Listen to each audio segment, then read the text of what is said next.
hanging out at Lowe's, spending money. Oh, this custom rack. The custom rack for my stack of patio doors. I'm not sure I'm gonna get them off the truck or onto the house yet, but gotten that far. Got them off the truck. This one's here. The crux is getting this bastard upstairs. I'm gonna definitely need help for that. It's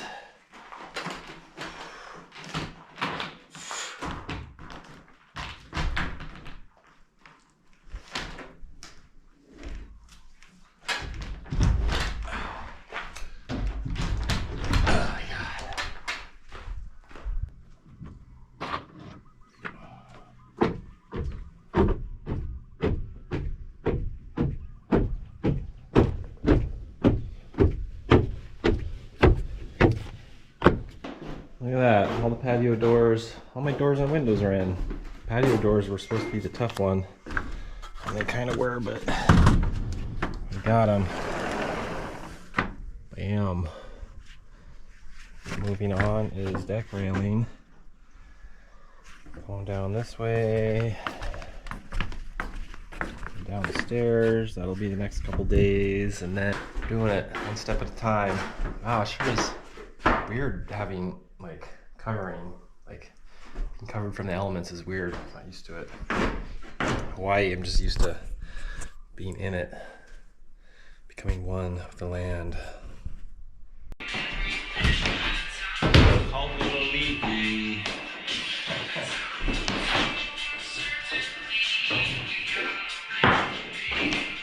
Funny, all these stick figure songs I think of Camille Leakey actually. Here we are, edge of the ocean.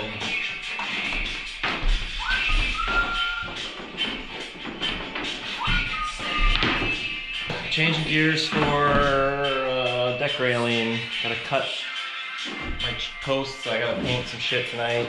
Call it a day. It's sunset. We only work sunrise to sunset around here. Good 12 hours. Perpetual motion. Secret to success. This nice view. It's so nice this late light. Here's the upper cabin. Oh, let's get this open. We need maximum airflow. You know what? I'll probably still sleep in that upper cabin forever. What comes down to it. This is the master bedroom. It's nice and all. It's stuffy compared, but it's a nice tree. I like this tree out the window. But it's just stuffier down here. That upper cabin has nice airflow, just being a little higher, coming across the hillside up there. Anyway, these are minor details.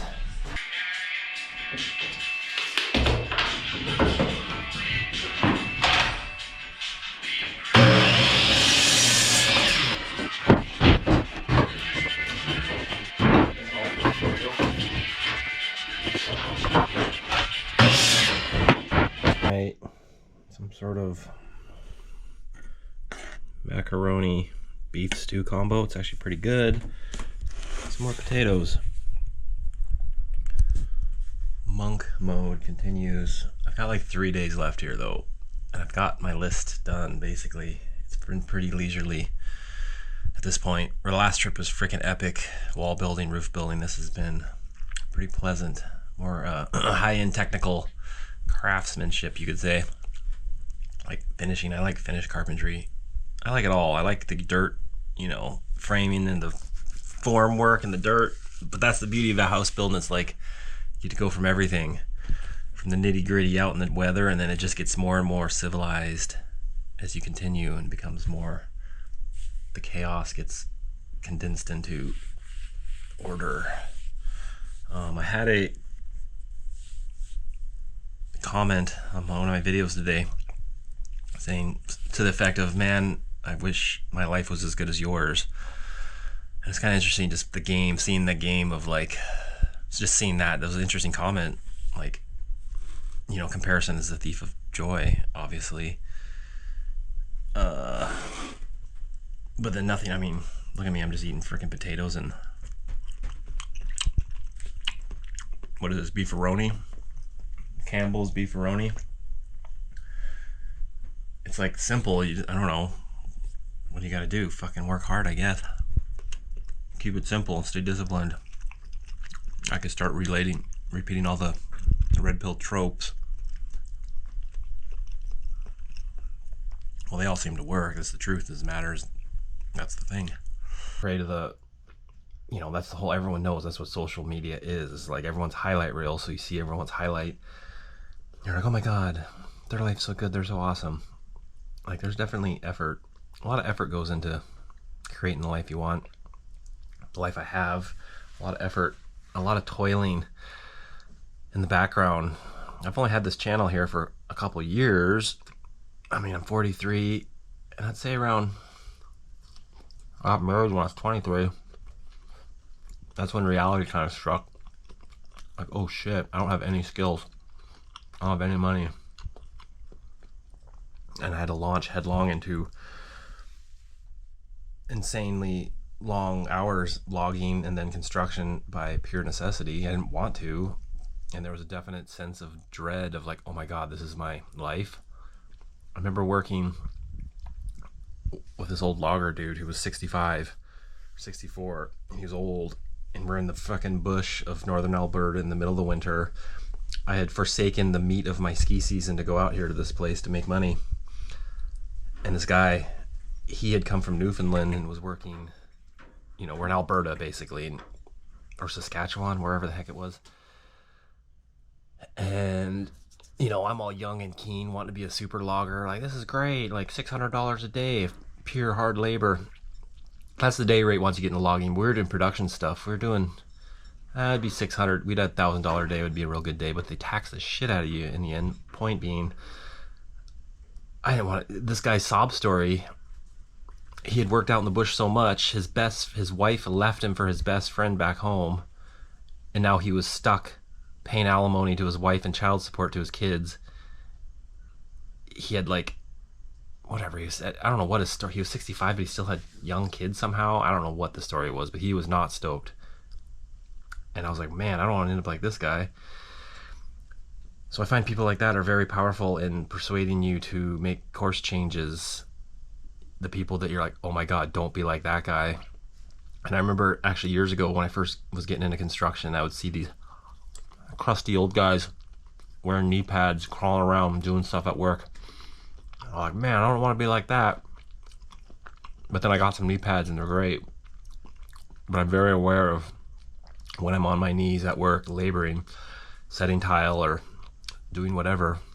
I'm like, I don't want to be doing this for much longer. So I'm really, really striving to make construction to be I sure used to could.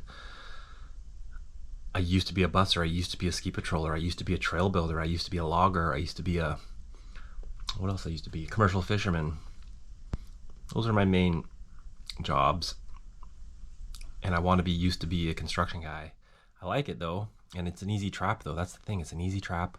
Comfortable. In the last couple of years, I'm making enough money to where I've been able to taper back my hours. So instead of I did something funny. I was making $60 an hour, doing 40-hour a week. That would be $2,400 a week. Yeah, that's good money. I bumped to $75 an hour on a 40-hour week. That equals $3,000.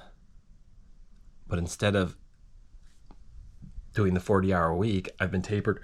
I've been doing 30-hour weeks for like a year now because I cherish my time more than anything. And in that extra hours of my week, I've put tons of effort into family time, working on my house, running, training, keeping fit, just things of life that can be neglected if I was just 100% chasing money. So I'm making enough money, and then I've got time to do bullshit like this, like talk to a camera and ruminate on the nature of the world. Advice to that guy, if he's watching now, I mean, you see right now, yeah, I've had this YouTube channel for 3 years with pretty fucking small numbers. It's pretty funny, but I don't even care. It's like, I think it's comical. That's the point. I don't care. I actually like it because I like doing it. I love compartmentalizing ideas into a video, be it skiing or flying a drone to go look at something or filming building or whatever. It's fun. That's all it is. It's like a cathartic thing to get through my day. Anyway, if this guy's watching, I would say what you're seeing right now, there was, a solid you know, like I said, from 23 to 40, before you saw anything, was a complete grind and complete anonymous grinding. Just ridiculous effort and putting my head down and doing the best you can at anything. That's the thing. Like, you can be at any job site, and the goal is to make yourself the most useful person there. Johnny on the spot. You show up on time. Like, don't complain. Get shit done. If you fuck things up, own it. But a relentless grind. And like, I feel fortunate for having married kind of early at 23, 24, and having kids. First kid when I was 30. Like, people aren't having kids now. Like, and I swear, like, having kids is what really buckled down. I was like, oh my God, I got to take care of these people. And I have so far. And life's tough. Suck it up.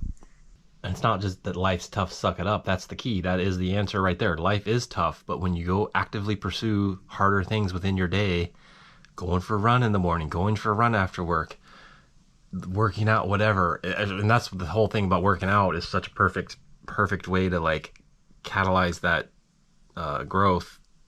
Because you can have the hardest day ever. Oh, today's so hard. But going for that 5-mile run or a 10-mile run will be the hardest thing you did that day, most likely. Therefore, everything else is easy. You just got to keep changing the calibration of what hard is by self-imposed difficulties. I mean, that's all David Goggins is all about. It's just like, make it hard, make it hard, make it hard. And you see people squandering all their time trying to relax and trying to just be like, I got to relax from relaxing and just sit around. Like, no, you're just going to freaking fall into entropy. Your body's going to fall apart. Your mind's going to fall apart. Keep that shit sharp. Making shit hard to do. I'm pretty excited to be thinking about a bunch of things. Like, I can come up with a million things. Like, I always joke I could take away all my hobbies right now and I could just come up with 25 new hobbies. But meanwhile, the focus is skiing is waiting for me in Alaska. That's great. With the new snow machine and new skis, which seems so distant, but it's like, I'll be on a plane in like 2 days. It'll be great. Do you know how much effort went into that? Like, it's not just like, la la la, I've got 50 pairs of skis. Like, you know how much freaking effort? How much? It takes a lot of effort. And skiing's like this fun, happy thing to do, but that was my whole grind from age 16 to 24 before I was even married, was like, I treated my skiing as if it was like the hardest job in the world, or it, you know, I wasn't being paid anything, and I would like get after it all day, every day, no matter what. Like, no matter what. Completely telling myself in my head that I'm doing this. I know no one else is doing this right now. Go ski all day, then go hike a mountain in the dark in the night in a snowstorm. It was crazy. Like, I was fucking crazy.